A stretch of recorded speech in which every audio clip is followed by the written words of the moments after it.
Lesson 7, we are going to begin the third module of our class, which I hope you'll find to be a very interesting one. In this module, we're going to focus on how interest groups, and particularly one interest group, the NAACP Legal Defense Fund, used a strategy of litigation as a way of beginning to chip away at the edifice of segregation in the United States. In order to understand the significance of this and the role that the NAACP Legal Defense Fund had used and employed, it's really important to understand the problem that this organization, as an interest group, and Thurgood Marshall, who was the primary person running the Legal Defense Fund, the primary problem that they faced in terms of the political change they were trying to effectuate. The problem was a simple one. In the southern states, since blacks did not have the right to vote, there was no mechanism in the southern states by which southern legislatures would want to take the initiative and change the segregation laws that were in effect after the Plessy decision in 1896. And likewise, the United States Congress had no motivation to get involved in this dilemma either. And so in the end, the political process was stymied. It was blocked. And so the strategy pursued by the NAACP Legal Defense Fund was to use court cases, to use litigation as the tactic by which to attack the problem of litigation. It was a slow process because each case stood on its own feet, if you will, and each case dealt with its own problem, and each case dealt with a limited problem, as we shall see. But nonetheless, through this process that evolved over several decades, the NAACP began to set the stage for what was going to become the really blockbuster decision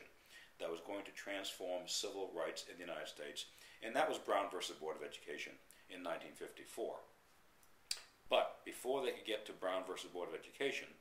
they had to set the stage, and the stage was set through these court cases that the NAACP filed, many of which went to the United States Supreme Court.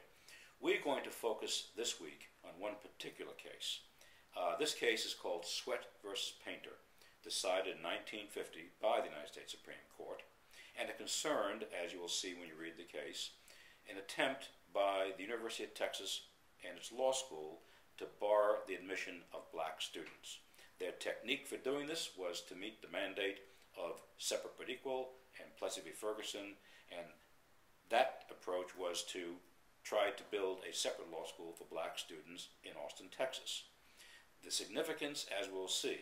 of Sweat versus Painter was that the Supreme Court ruled that ultimately there would be nothing that the University of Texas could do in constructing this separate law school that would ever make it equal to the standard law school, the traditional law school for white students at the University of Texas. At the end of the day, the basic assumption, unarticulated really in the case, but the basic assumption that comes from this decision is that whatever Texas did to try to build that separate law school, it would not be equal to the original one, and thus the implication from this is that separate is inherently unequal. That, of course, as we shall see, becomes the basis of this very important decision coming up in our next module, Brown versus Board of Education, which reversed, in effect, the ruling in Plessy versus Ferguson. So this module is particularly important, and this particular lesson is important because it tells us and instructs us in how a very effective litigation strategy pursued by an interest group could provide